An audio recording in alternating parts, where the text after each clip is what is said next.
Direction à présent Angoulême où nous attend un des dirigeants de Solidanime, une société créée en 2007 de production virtuelle, de capture de mouvements, de prévisualisation d'effets spéciaux. Solidanime répond à toutes sortes de besoins des professionnels de l'animation. Bienvenue, on est très content de vous accueillir ici. Alors, on va vous montrer un petit peu tout ce qu'on fait à Solidanime. Donc on est dans nos studios d'Angoulême. C'est là qu'on fait nos productions, donc on travaille avec des graphistes, des animateurs, des gens qui vont coloriser les images et qui vont les animer.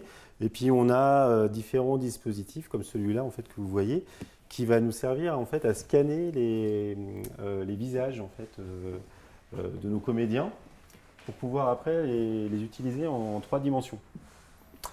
Donc on a une trentaine d'appareils photo qui prennent des photos des visages et après on a des logiciels qui transforment en fait, ces photos en scan 3D. Voilà. Alors ça sert à quoi par exemple? À combattre un monstre terrifiant? Ça peut servir à plein de choses en fait. Ça permet de créer, on va dire, son avatar en 3 dimensions, alors, soit pour des jeux vidéo, soit aussi pour des films d'animation. Aujourd'hui en fait on est sur la production d'un documentaire fiction pour France Télévisions qui se passe au Moyen-Âge.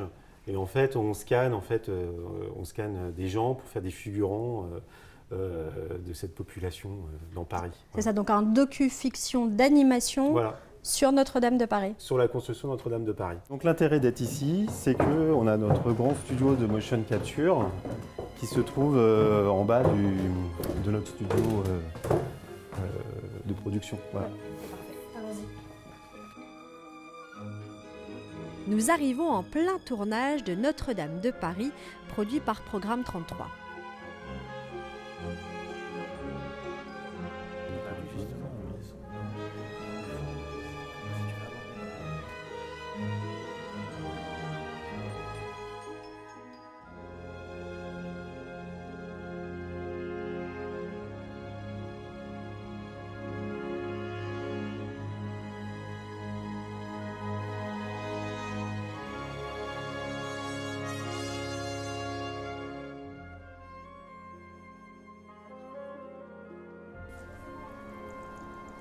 Que nous, Programme 33, boîte parisienne, on vient ici parce qu'on vient pour travailler avec Solidanime, qui est juste la meilleure boîte de France en motion capture. Quel est l'intérêt d'avoir de vrais acteurs plutôt que de créer des personnages? Alors c'est un double intérêt de tourner avec de véritables acteurs en motion capture. D'abord, c'est un intérêt en termes de vérité. On sent les comédiens, on sent le mouvement, on sent l'humanité, on sent leur regard. On profite aussi de l'inventivité des comédiens. Les comédiens proposent par leur jeu, par leurs initiatives, à un réalisateur une interprétation et en motion capture, ça permet de le conserver. Alors qu'en animation traditionnelle, bien évidemment, le travail est entièrement confié à un animateur et donc cette humanité part un petit peu. Il y a un autre intérêt à tout ça, c'est évidemment un intérêt budgétaire. C'est-à-dire que de la bonne animation keyframe, c'est-à-dire image par image, c'est difficile d'en sortir plus d'une seconde et demie par jour. En motion capture, on arrive à tourner quasiment 5 minutes utiles par jour. D'accord.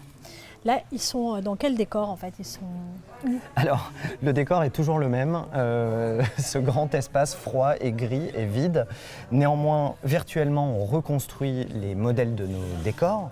Et là, par exemple, dans cette séquence, vous avez vu nos personnages dans la fabrique, le siège de la fabrique. À l'époque du temps des bâtisseurs des cathédrales, la fabrique, c'est l'endroit où on payait les compagnons. Donc en fait, il y a plusieurs studios de tournage. Il y a ce studio-là qu'on utilise de temps en temps, où c'est un fond vert qui nous permet de travailler avec des décors virtuels. Là, vous y avez fait quoi par exemple? Bon, on l'a fait ici, on n'a pas fait beaucoup de gros projets, on a fait des courts-métrages. Voilà. On a tourné récemment un court-métrage pour Arte qui s'appelle L'Étoile manquante, où c'est un court-métrage sur la mort de Staline.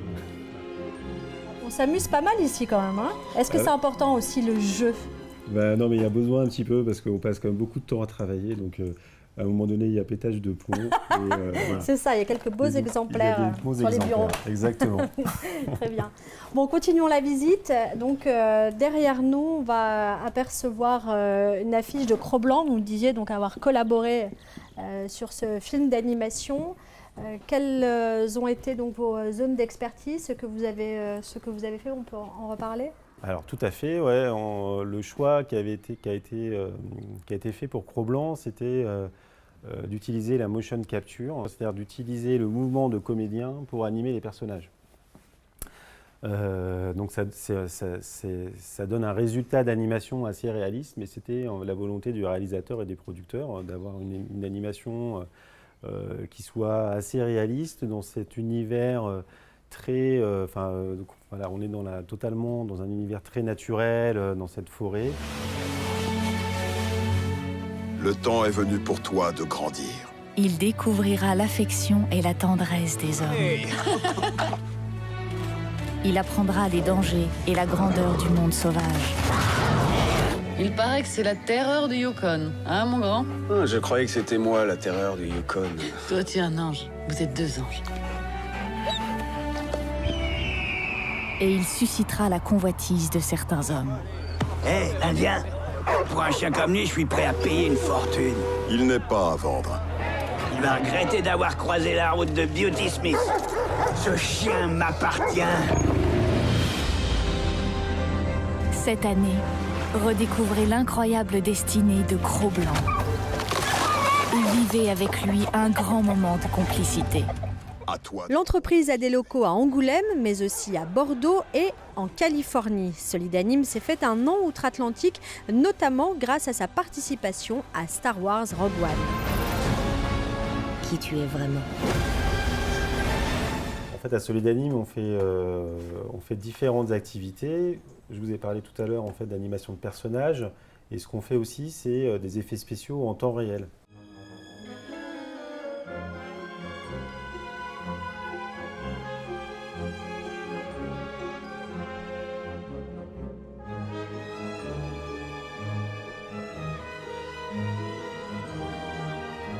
Alors pour faire ressurgir en fait, ces bâtiments du passé, on a différentes étapes, notamment la modélisation où en fait, on va créer le volume de l'objet.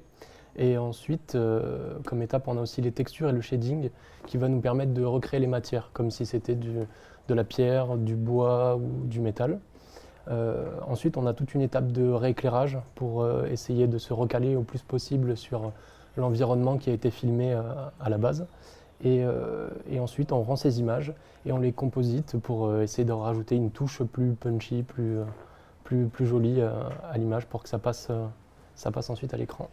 Donc en fait, sur Star Wars, on a pu intervenir pendant 2 semaines dans les studios à Londres, à Pinewood.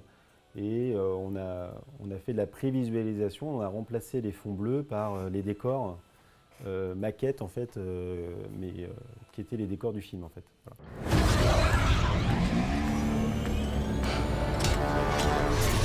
J'ai été viré de l'école de pilotage pour incompatibilité d'humeur. Je serai pilote.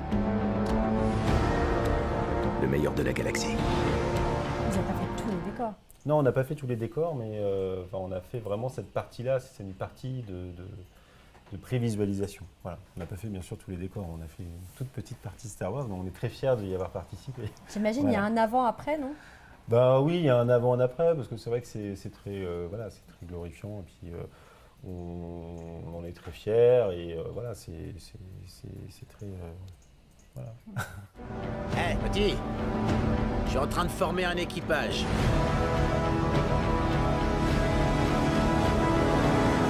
Ça vous intéresse? Ça veut dire oui.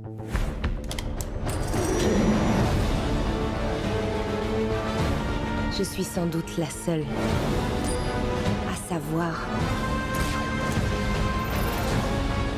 qui tu es vraiment. Comment ça?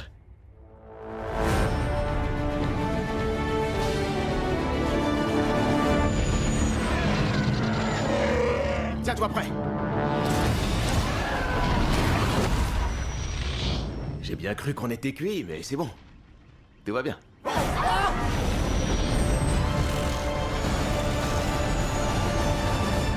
Est-ce que vous avez une adresse en Californie aussi? Donc on a une adresse en Californie qui nous permet justement plutôt de vendre cette partie-là de notre activité qui est Solitrack. Donc c'est on va dire des prestations sur des films Donc on a travaillé aussi sur Alice au Pays des Merveilles. On a travaillé également sur The Walk de Robert Zemeckis. Voilà. Alors comment vous faites pour les approcher, ces gens-là, et leur proposer Justement, c'est d'où l'adresse en Californie. Ouais. Voilà. Donc en fait, après, c'est vraiment un petit monde. Donc voilà, on va dire c'est de projet en projet. On a aussi un partenaire américain qui travaille dans le cinéma depuis 50 ans, voilà, qui nous ouvre des portes. Voilà. Et puis c'est vrai que j'ai un de mes associés qui a passé 2 ans en fait, aux États-Unis justement pour développer cette activité-là. Voilà. Ok. Donc plein de projets à venir. Donc plein de projets à venir. Maintenant, c'est vrai que nous, notre ambition, c'est vraiment aussi de ramener des projets ici en France. Donc voilà, de développer des projets là. Voilà, il y a aujourd'hui une dynamique en France pour essayer de développer plus de films à effets spéciaux. Donc voilà, on s'inscrit dans cette dynamique. Et d'être à Angoulême, c'est stratégique aussi. D'être à Angoulême, c'est stratégique parce que c'est un pôle image, c'est le 2e pôle image de France après l'Île-de-France. Donc oui, c'est stratégique. Il y a ici des professionnels expérimentés. Voilà, on a aussi un écosystème qui permet de nous aider, on va dire, à développer ces projets.